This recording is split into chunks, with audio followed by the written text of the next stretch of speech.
member for Fong Lim, please. Thank you, Madam Speaker. It seems positively rude to interrupt the member for Gwaja's love letter to Alice Springs. I'm almost saddened to have to bring the debate back to economic development and infrastructure, but that is the issue of the day, and so I must do as needs must.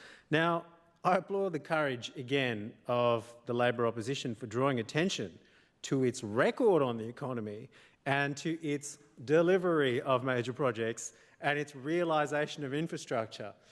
But honestly, for the second day in a row, this is an own goal, and I am genuinely amazed that I have the opportunity to once again point out just how grossly negligent Labor's handling of the economy has been for 8 years. Now, I'm not going to be unsporting about it because I take the note from the Deputy Speaker previously that it was yesterday the Leader of the Opposition's 40th birthday, and I don't want to be the one to ruin celebrations 2 days in a row.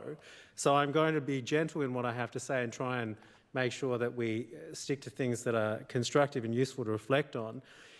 But as with yesterday when we talked about health infrastructure, there's just a lot of, inability to face reality. Like, it really is. We are now in sort of a fantasy land of historical revisionism in terms of what was done with the economy in the last 8 years when it comes to bricks and mortar infrastructure or when it comes to workforce. And of course, yesterday I spoke at length about healthcare workforce because that is a really important salient topic. And again, I feel terrible about this, Leader of the Opposition, but thank you for the shout out regarding Dharma 3. It is a great achievement. And thank you to the Minister for International Students, Migration and Population for allowing me to be part of that signing the other day. I had a bit to do with it in the background in years past, and it is a great step forward for the Northern Territory. No doubt about it. Great work all round about that.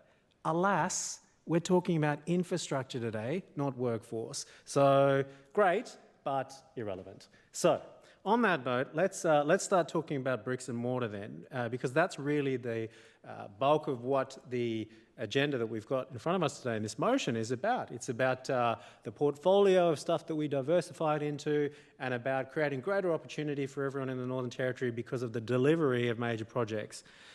Well, hang on to your hat because, there's going to be a lot to say about that. Now, I spent a bit of time inside the Department of Chief Ministers and Cabinet, as I have mentioned here before, and it coincided with my return to Australia and catching up on a lot of Australian television, and there's this fantastic show by the Working Dog crew called Utopia.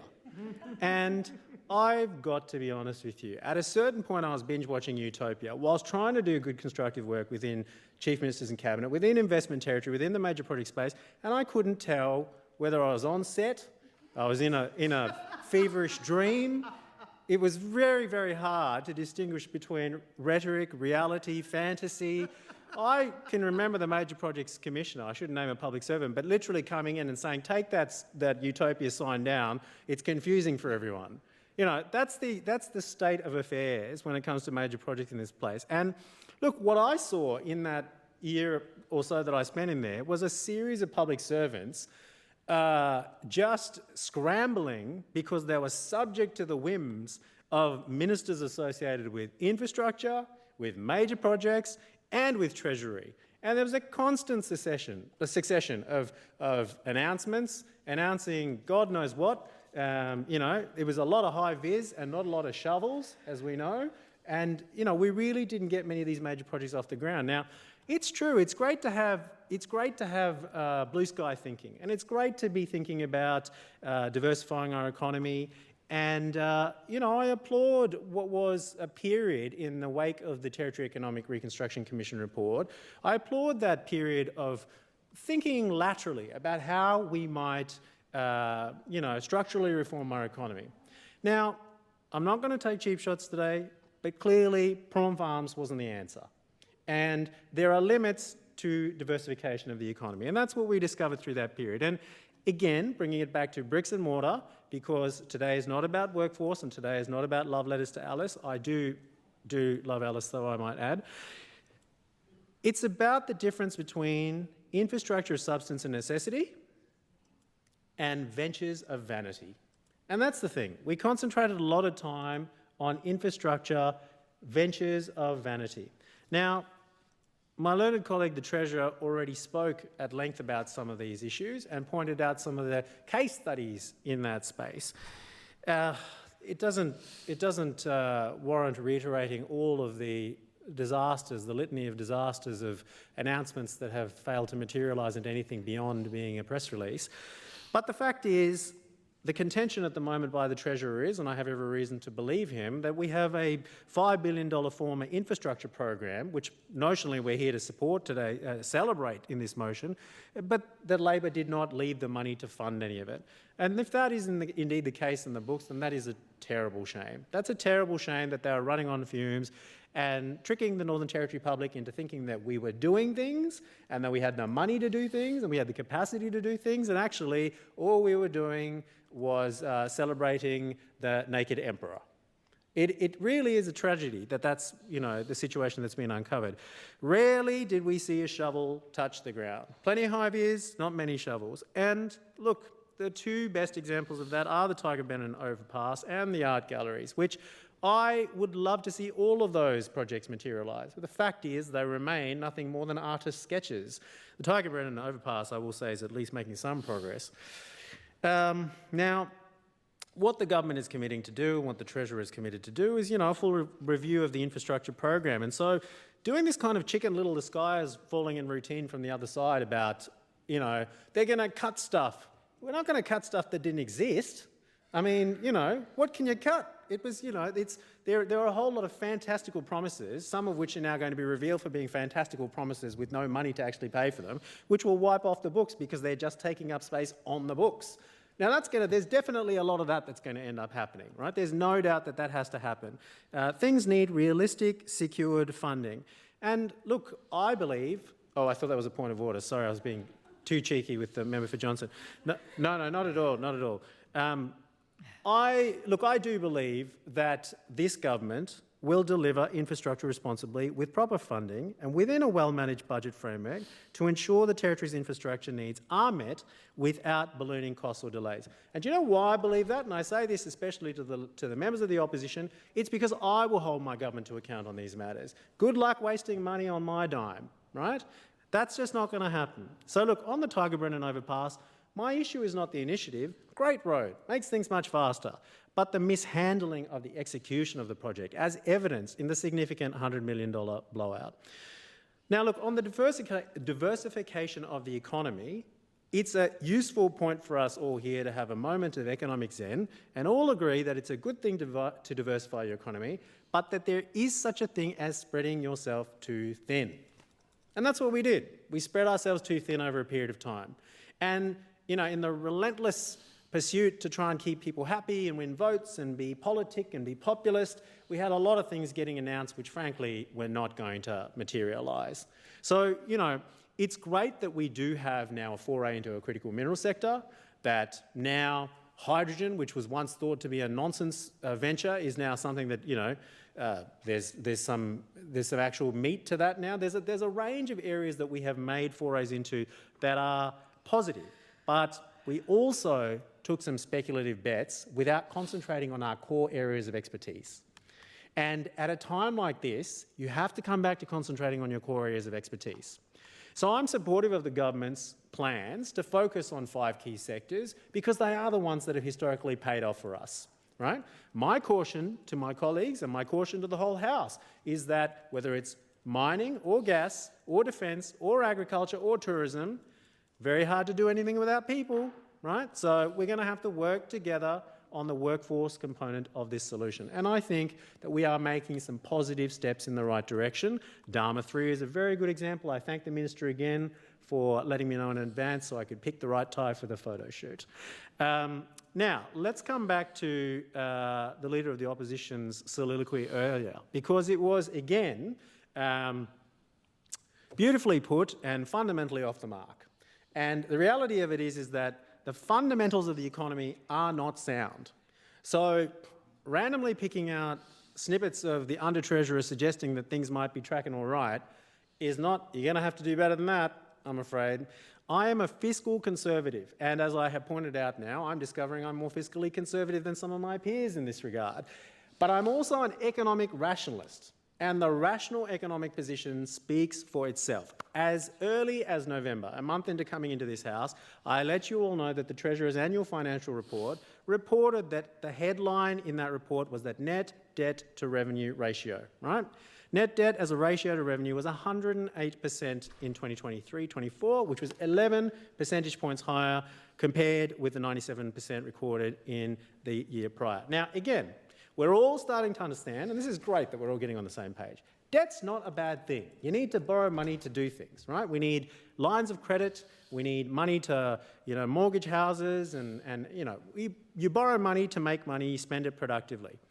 But we borrowed beyond our means, and we will have to be more restrained and more disciplined in how we spend and how we move forward, because otherwise our credit rating, which is currently AA3, which ain't much to write home about, is in jeopardy, right? So the government has inherited a really difficult position where, as I say, they don't want to depress consumer demand, they don't want to mass layoffs of public servants. We're not that dumb. I mean, that's not what's going to happen here, right? We are trying very, very carefully to not spend our way out of the problem, but to make sure in the short run that we spend enough to keep the wheels of the economy turning, to maintain confidence, to be able to, in actual fact, translate what is optimism at the moment into economic confidence.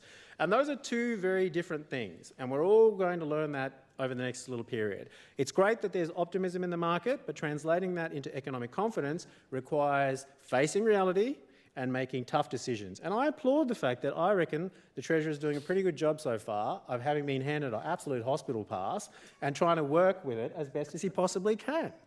Now, look, it is tempting to forensically deconstruct Labor's fiscal and economic mismanagement.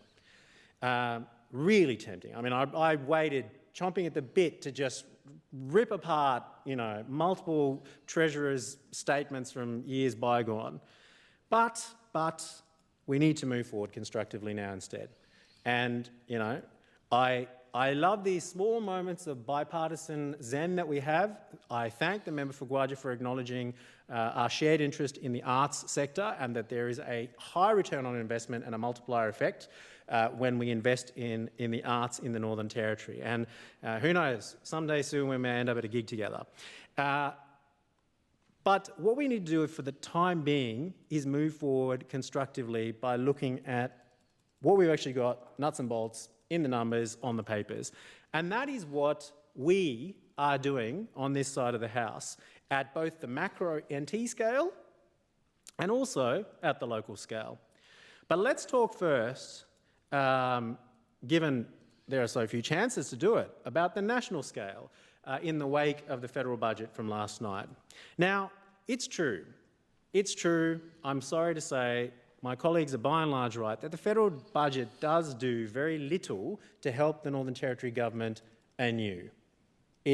We've maintained a lot of existing commitments, and there are a lot of things that are being done for Australians across the board, but nothing super special just for us other than a short stretch of roadworks at the moment. That is true.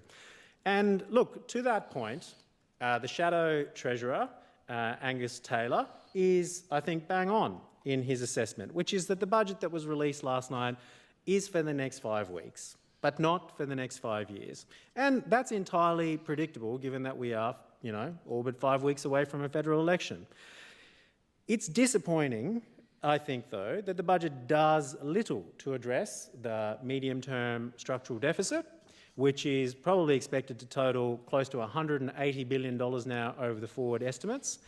And look, likewise, it does little to address productivity, it does little to address aged care, it does little to address the housing accord and moving that forward constructively, and it does absolutely nothing on migration, even after having foreshadowed the essential skills visa, which should have been, progressing at this point. Now, those things might all seem like macro concepts that have little bearing on the Northern Territory or little bearing on infrastructure, but they do. That's the thing. We are all the more dependent. We are all the more affected by the choices that the Commonwealth makes. And so it is a missed opportunity. But I will say again, it's a budget for 5 weeks, not a budget for 5 years. It's a budget that came about because Cyclone Alfred turned up and a budget had to be delivered. And that's the honest truth of it. And so I'm not going to browbeat about tax cuts. The fact of the matter is, if you got more than 73 cents a day, as is predicted at the moment going over the forward period, you would probably stoke inflation. So, you know, it is a modest adjustment in the lead up to a federal election. What we should be thinking about in this House instead is how to build bridges with the Commonwealth, no matter who's in charge, for the betterment of the Northern Territory. I really think we've got to work together on this, because all versions of combinations at the moment are dangerous for all of us, no matter whether there's a federal government that is Labor or Liberal, no matter whether there's local representation that is Labor or Liberal. Sadly, I don't think it's going to be Green in either instance, member for Nightcliff. No matter which version of those 4 permutations you have, all versions of them could be problematic, could be challenging for the Northern Territory and the Northern Territory's economy going forward. And we would do a whole lot better with the feds if we had a consistent and united position on wanting to get more of our fair share. Because the only time they really take any of those arguments seriously, at least they dignify them, are in relation to Indigenous disadvantage and closing the gap. And so they should. But there are other issues as well to be addressed. And they're not addressed. They're not addressed because we can't consistently put up a unified front to the federal government to say, this is what we need. Cast your minds back now. Think back to when we did the 50th anniversary motions. Think about those people who pioneered putting together this Legislative Assembly, and think about the causes they fought for together. Yeah? And it was their unified front on self-determination for the people of the Northern Territory that resulted in some of that coming together. And we, frankly speaking, as I said, I fully maintain that I think we're in the crux of an economic crisis up here. Like, social and economic collapse is not a complete impossibility. I really genuinely believe that unless we come together, start talking about economic ideas, start agreeing on some of them, and start lobbying for them collectively, we, will be a managed economy going into the future. We almost are at this point, and we're creeping ever closer towards that by the day. Coming back then, though, to the federal budget from last night, as I said, did little to address productivity, aged care, or the housing accord, and absolutely nothing on migration. And that is a problem in a place where we do need unique, bespoke arrangements on migration, as with North Queensland, as with North West Australia. And it behooves us to work in cooperation with those jurisdictions who have much more political clout than us, right, but face very similar problems, to band together and ask for a new compact on migration for the north of Australia, because that is the only way we're going to be able to find the sustainable workforce to be able to supply people for all of these industrial sectors that we have a desire to improve in economically. What was clear, though, from last night and the reveal of the budget is that there was no more money for us when it came to infrastructure. And here we are back at today's topic. The fact is, though, that after years of Territory Labor, most recently over 8 years, but probably a little bit before that as well, mismanaging our money, the Commonwealth just don't trust us. They don't trust us to use their money. They tie it up in equity rather than giving us cash, right? Now, if we want more pocket money, we're going to have to start making a more compelling case for not just why, but what we did with the last lot. And that's what we failed to do for a period of time. I'm sorry, I don't know what we did with the pocket money you gave me. What do you mean? You don't even know what you spent it on? No, I just lost it. That's essentially been our situation writ large for a period of time now. We are essentially now in a managed income situation. Think about that. We are increasingly basically operating using the equivalent of a Commonwealth Basics card. That's what we are up here at the moment. The member for Guadua was slightly off. It's not 70%. Take your seat, member for Fong Lim. What's your point of order? Extension of time. Is an extension of time granted? Thank you, sir. Thank you. Extension is granted. Thank you very much, member for Araluen. I looked around, and the rest of them, I was like, is someone going to do me a solid here? It's all good. It's all right. Well, as I say, bipartisanship, a wonderful day for bipartisanship, a great day to talk about infrastructure and the economy for our mutual benefit. Thank you, Madam Speaker. I continue we are now essentially in a managed income situation, and everybody's starting to get wise to that. Starting to get wise to the fact that there is some method to the manner of the deputy leader of the government, who's pointing out that unless we start making money in new ways, we will be in a really hamstrung position. And I've maintained that I am, pro-sustainable resource development, whether in mining or gas. I just want things to add up economically, and we need to make sure that we have things that are viable industries, that are viable economic propositions, and that are also things that work in harmony with our society and our natural environment and our built environment. So going forward, that should be our shared aspiration. Build things that provide a return on investment, that do good, and provide us all with greater options, and particularly options for future generations. Now, as I said, last night's budget revealed that we could use more money for infrastructure. That's true.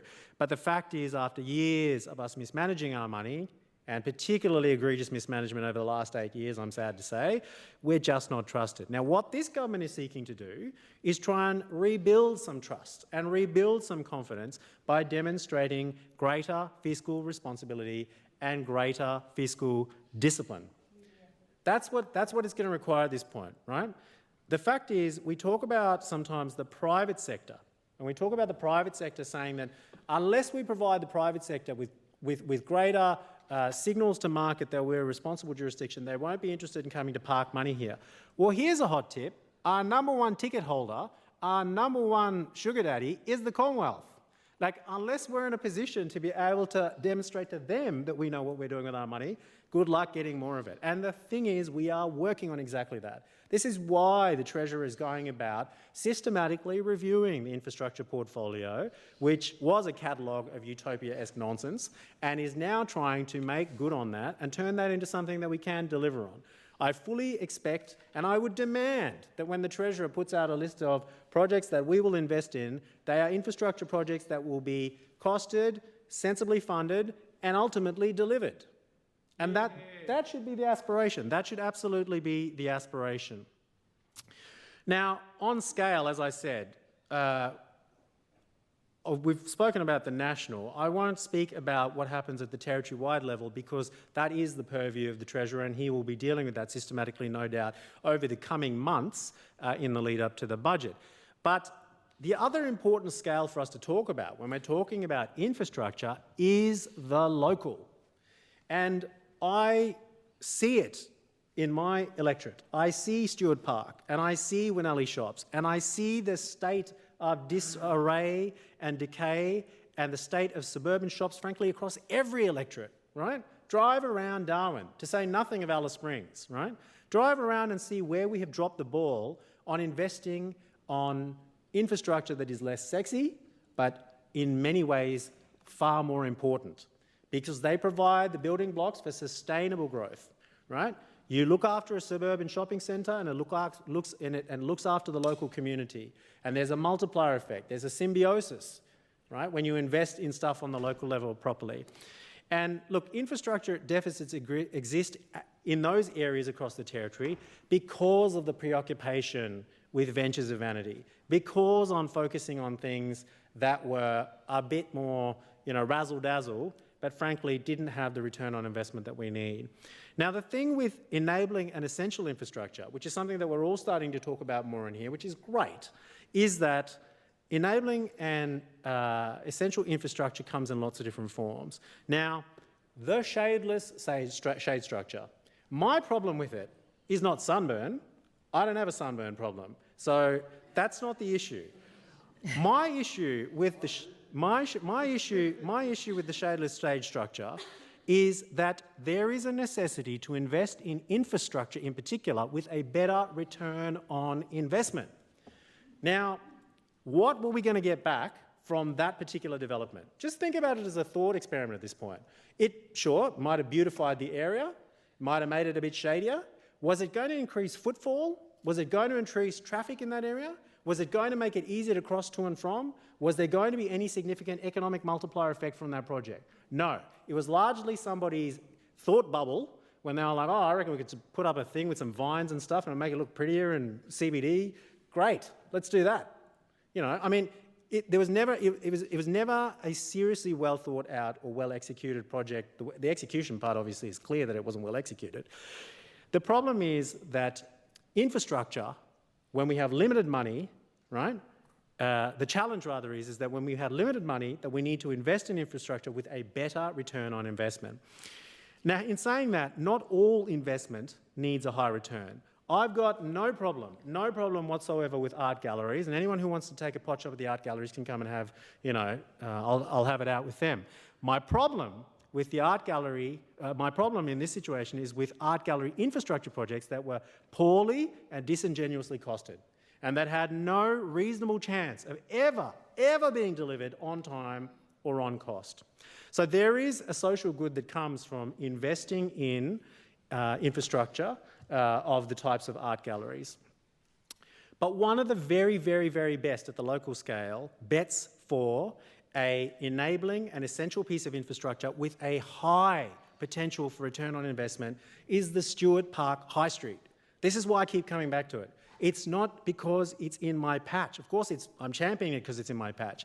It's because it's the neck that supports the head of the CBD on the body of the Northern Territory. That corridor, that strip of land, right, starting, you know, roughly where Osnum House is down to the Daly Street Bridge, that is the area that is ripe for gentrification. On one side you have the gardens, on the other side you have Stuart Park, you have high-density living, you have shops, you have cafes, you have restaurants, you have street frontage. That's the kind of area Labor should have been targeting its money on. And it had the capacity to do so. The planning scheme was in their favour, they had the money to do so. The businesses up and down there are some of the most important landholders and businesses rooted deeply to the territory, right?